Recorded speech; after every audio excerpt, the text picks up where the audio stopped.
जब नीतीश कुमार जी की अंतिम पारी है राजनीति की, तो नीतीश जी भी सीधे तौर पे लालू जी के बेटा के हाथों कैसे बिहार को सौंप दे, इस काम में नीतीश जी भी आज लग गए। हम लोग आपके बीच आए हैं, सिर्फ समस्तीपुर जिला में ही कार्यकर्ता सम्मेलन, जिला कार्यकर्ता सम्मेलन की तारीख तय की गई, ऐसा नहीं। पार्टी गठन के बाद पूरे बिहार में यह तय किया गया कि हर जिला में हम जाकर वहां जिला के कार्यकर्ता साथियों के साथ बैठेंगे, बात करेंगे और इसी मकसद से राज्य के सभी जिलों में बारी बारी से कार्यकर्ता सम्मेलन का आयोजन होना है, यह तय किया गया। लगभग 2 दर्जन से ज्यादा जिलों में कार्यक्रम संपन्न हो चुका है और आज आपके बीच हम आए हैं। अगले कुछ दिनों में बाकी जिलों का भी कार्यक्रम लगा हुआ है, संपन्न हो जाए। पार्टी गठन के उपरांत नमन यात्रा पर हम लोग निकले थे। नमन यात्रा जो हमारे महापुरुष हुए हैं बिहार में अलग अलग जगह से, उनका नमन करना और उसी के माध्यम से हम लोगों ने नाम दिया था उस यात्रा का विरासत बचाओ नमन यात्रा। एक तरह से जो हमारी पार्टी बनी है उसका मकसद ही है विरासत को बचाना। इसलिए पार्टी गठन के तुरंत बाद हम लोगों ने यात्रा निकाली और उस यात्रा के क्रम में हम समस्तीपुर भी आए थे। समस्तीपुर मतलब कर्पूरी ग्राम गए थे। जिन महापुरुषों को हम याद करते हैं बिहार में, उन महापुरुषों में अव्वल नाम जननायक कर्पूरी ठाकुर जी का आता है। तो हम नमन यात्रा के समय आए थे, कर्पूरी ग्राम भी गए थे और उनका नमन वहां किया था। और उस दिन भी हमने कहा था कि हम इस धरती पर विरासत बचाने का जो संकल्प है, उस संकल्प को फिर से एक बार याद करने आए हैं। उस वक्त आए, उसके बाद अभी इस कार्यक्रम में हम आपके बीच उपस्थित हैं। मकसद वही है जो मकसद उस दिन था, विरासत को बचाने का काम करना। जननायक कर्पूरी ठाकुर जब होते थे हमारे बीच में सशरीर, उसी वक्त उनके अंत से 2-4 साल पहले ही हमने राजनीति की शुरुआत की थी। और आज की तारीख में मैं कहूं कि मेरे परिवार में उनका आना जाना नहीं होता, जीवन के अंतिम समय में ही सही उनका थोड़े दिनों के लिए सानिध्य नहीं प्राप्त हुआ होता, तो उपेंद्र कुशवाहा राजनीति में आज नहीं होता। भाइयों और मित्रों, जननायक कर्पूरी ठाकुर जी के निधन के बाद उनकी विरासत को बचाने की जवाबदेही श्रीमान लालू प्रसाद यादव जी के ऊपर बिहार की जनता ने दी। जब वह विरासत बचाने की जवाबदेही लालू जी के ऊपर आई, तो कुछ वर्ष तक तो शुरुआती दौर में लालू जी ने भी निश्चित रूप से कुछ अच्छा काम किया, लेकिन 2-4 वर्षों के बाद ही लालू जी का रास्ता भटक गया और विरासत बचाने के नाम पर जननायक कर्पूरी ठाकुर जी का नाम लेकर जो वोट हासिल उन्होंने किया, जनता ने आशीर्वाद दिया, उस आशीर्वाद का दुरुपयोग करने में लालू जी लग गए। उस आशीर्वाद का दुरुपयोग इस रूप में, यह आशीर्वाद मिला था जनता की सेवा करने के लिए, लेकिन जनता की सेवा को छोड़कर अपने परिवार की सेवा में लालू जी लग गए और वहीं से उनके रास्ता में भटकाव हो गया। नतीजा हुआ कि जितना बड़ा समर्थन लालू जी को मिला था, शायद उतना बड़ा समर्थन बिहार की धरती पर अभी तक किसी को नहीं मिला। जननायक कर्पूरी ठाकुर जी को भी नहीं मिला था, इतना बड़ा समर्थन उनको मिला। लेकिन धीरे धीरे जब अपने परिवार में सिमटते चले गए, तो समाज के बाकी वर्ग के लोग उनसे अलग होते गए और सीधे तौर पे परिवार में ही रह गए। पूरी की पूरी जो राजनीति उनकी थी अपने परिवार तक सिमट कर रह गई, जिसका नतीजा भी हुआ। नतीजा सामने है, उन तमाम चीजों की व्याख्या करने की जरूरत नहीं है। लालू जी किसी गलती के कारण आज की तारीख में किसी भी सदन में उम्मीदवार होने तक का उनको संवैधानिक अधिकार नहीं। संवैधानिक अधिकार को उन्होंने खो दिया। जो गलती उन्होंने शुरुआती दौर में कर दी, उस गलती के कारण उनकी आज स्थिति बन गई। यह अलग बात है कि खुद चुनाव नहीं लड़ सकते। उसी वक्त जब यह दृश्य दिखने लगा तो बिहार भर के उस समय के लोग जो चिंता करने वाले लोग थे, जननायक कर्पूरी ठाकुर जी की विरासत कैसे आगे बढ़े, इसको जो देखने वाले लोग थे उन लोगों ने मिलकर फिर से विमर्श किया और लालू जी के खिलाफ एक अभियान चला, जिस अभियान का नेतृत्व नीतीश कुमार जी ने किया। नीतीश कुमार जी कर्पूरी ठाकुर जी की विरासत को आगे बढ़ाएंगे, इस बात का भरोसा बिहार की जनता ने नीतीश जी के ऊपर भी किया और नतीजा हुआ कि सब लोगों ने मिलकर नीतीश जी को आशीर्वाद दिया। उम्मीद की गई कि नीतीश जी अब जननायक कर्पूरी ठाकुर जी की विरासत को आगे बढ़ाएं। उनके ऊपर जब जवाबदेही आई तो नीतीश जी ने भी कुछ अच्छा काम जरूर किया, लेकिन अंत में आकर जिस तरह से लालू जी की राजनीति की अंतिम पारी में जब लालू जी आए वो अपना बेटा के ऊपर दायित्व सौंपने की बात करने में सिर्फ सिमट गए। अब नीतीश जी भी उसी काम में लग गए। जब नीतीश कुमार जी की अंतिम पारी है राजनीति की, तो नीतीश जी भी सीधे तौर पे लालू जी के बेटा के हाथों कैसे बिहार को सौंप दे, इस काम में नीतीश जी भी आज लग गए। और जब यह दृश्य सामने हम लोगों को दिखा तब हम सब लोगों ने एतराज किया।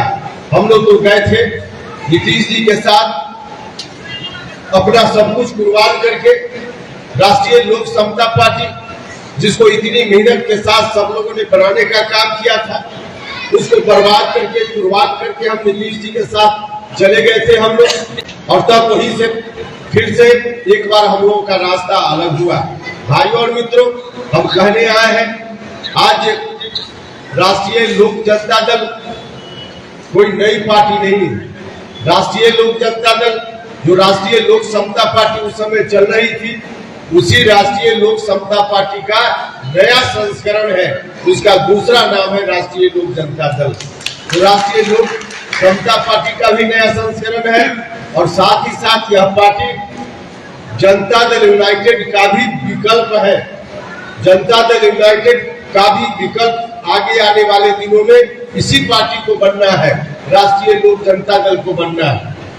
क्योंकि राष्ट्रीय लोक जनता दल का महत्व पहले जितना हम लोग राष्ट्रीय लोक समता पार्टी के लिए काम करते थे, उससे ज्यादा महत्व आज की तारीख में राष्ट्रीय लोक जनता दल का है। और ऐसा इसलिए कि पहले लोगों के ऊपर जितनी तो हम लोग कोशिश कर रहे थे, राष्ट्रीय लोक समता पार्टी के बैनर को गांव-गांव तक ले जाने का प्रयास कर रहे थे, उस समय लोगों ने थोड़ा तो भरोसा किया हम लोगों के ऊपर, लेकिन जनता दल यूनाइटेड के ऊपर लोगों ने ज्यादा भरोसा किया।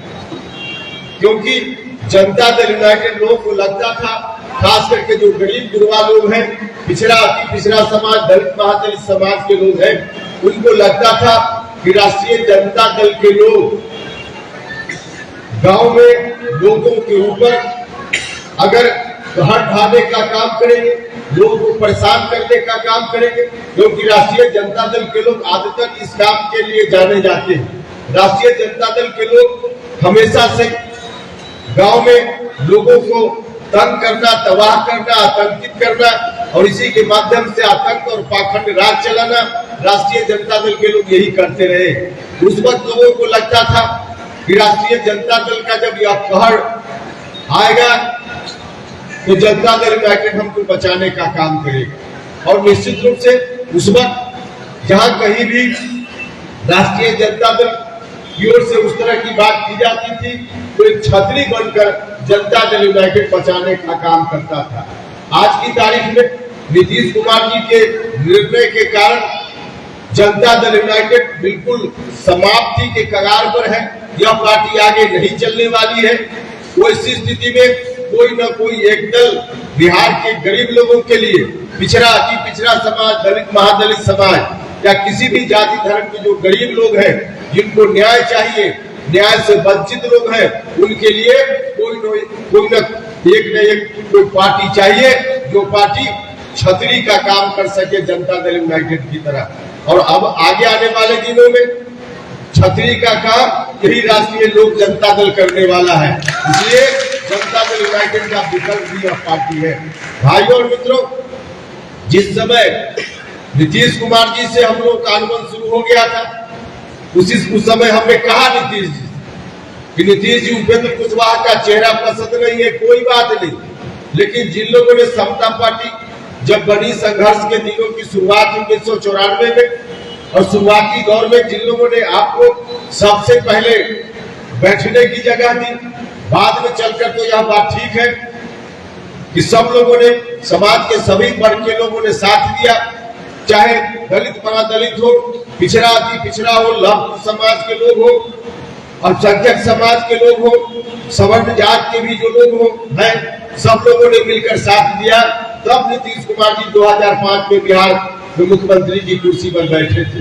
लेकिन शुरुआत में किसने साथ दिया था? जब समता पार्टी बनी थी 94 में, हम लोग जाते थे गाँव में तो कोई समता पार्टी का नाम सुनना पसंद नहीं करता था। हम लोग पूछते थे तो जाते थे, पूछते थे कि कुर्मी समाज का कौन घर है, कुशवाहा समाज का कौन घर है, और पूछ करके तब जाते थे और वहां के लोग तब बैठने की जगह देते थे। तो शुरुआती दौर में लघु समाज के लोगों, अति पिछड़ा समाज के लोगों ने बैठने की जगह दी, तभी जाकर पार्टी आगे बढ़ी और फिर सत्ता में नीतीश कुमार जी गए। तो जिस वक्त अनबन शुरू हुआ था, हमने कहा नीतीश जी कि नीतीश जी उपेंद्र कुशवाहा का चेहरा नहीं पसंद है आपको, कोई बात नहीं, आप लघु समाज में से किसी को जिसका हक बनता है, धार्मिक समाज में से किसी को, अति पिछड़ा समाज में से किसी को आप अपने बाद अपना उत्तराधिकारी घोषित कर दीजिए। उपेंद्र कुशवाहा के पीछे चलने के लिए हमेशा के लिए तैयार है। लेकिन नीतीश जी ने इतने दिनों में जनता दल यूनाइटेड आज इसलिए भी बर्बाद होने के कगार पर है कि नीतीश कुमार जी के बाद लीडर वहां कौन, second man Janata Dal United Nitish ji ने तैयार ही नहीं किया। उनके बाद कौन संभाले, इसको तैयार ही नहीं किया। जबकि नेताओं का दायित्व होता है कि अपने जीवन काल में अपना उत्तराधिकारी किसको बनाए, किसी न किसी रूप में सेकेंड मैन लीडरशिप तैयार करने की जवाबदेही उनके ऊपर होती है। लेकिन second man leadership Janata Dal United ने नहीं तैयार किया नीतीश कुमार जी ने, और नहीं तैयार किया इसलिए अपने घर में उनको उत्तराधिकारी नहीं दिखा, पड़ोस में उत्तराधिकारी दिखा है। उस पड़ोसी उत्तराधिकारी के यहाँ हम लोग बिहार को नहीं जाने देंगे। यह हमारी पार्टी का संकल्प। पार्टी चलेगी तो अनुशासन के आधार पर पार्टी चलेगी, अनुशासनहीनता पार्टी में नहीं बर्दाश्त की जाएगी। इसलिए आप सब लोगों से आग्रह है, उपेंद्र कुशवाहा जिंदाबाद का नारा लगाकर उपेंद्र कुशवाहा को चाहिएगा। उपेंद्र कुशवाहा खुश हो जाए, नहीं उपेंद्र कुशवाहा खुश हो सकता है। पार्टी का काम होगा तब सब लोगों को खुशी मिलेगी। सिर्फ मुझको माला पहना दीजिए, मेरा नाम देकर जिंदाबाद कर दीजिए, इससे थोड़े पार्टी बन जाए, इससे थोड़े लोगों को न्याय मिल जाएगा, नहीं मिलेगा। इसलिए आप सब लोगों से आग्रह है, इन चीजों से अलग हटिए और सब कुछ मन में जो कुछ भी हो बैठ करके देखिए और उसको समाप्त करके आगे बढ़िए। मुझको पूरा भरोसा है कि बिहार के अन्य जिलों से ज्यादा इस जिला में पार्टी मजबूत होगी, निश्चित रूप से मजबूत होगी। हम लोग एनडीए के हिस्सा हो गए, हमारी पार्टी एनडीए का हिस्सा हो गई है। हम लोग एनडीए में रहकर लोकसभा का चुनाव लड़ेंगे। अभी 40 में 40 जगह तैयारी चुनाव लड़ने की और साथ ही साथ संगठन को गांव-गांव, टोला-टोला, मोहल्ला तक हर मतदान केंद्र तक पहुंचाने। तो इस काम में अभी लगिए मजबूती से। बिहार में 40 जगह में कहां और कितनी सीटों पर हमारी पार्टी की ओर से उम्मीदवारी होगी अभी यह तय नहीं।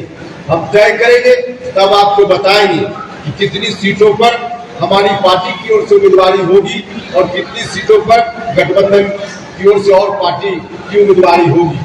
जहां जहां से हमारी पार्टी की राष्ट्रीय लोक जनता दल की उम्मीदवारी होगी गठबंधन में, वहां से उनको जिताने के लिए, हमारे उम्मीदवार को जिताने के लिए एड़ी चोटी एक करना है। और जहां जहां से गठबंधन के घटक दलों की ओर से उम्मीदवारी होगी वहां उनको जिताने के लिए हम लोग एड़ी चोटी एक करेंगे।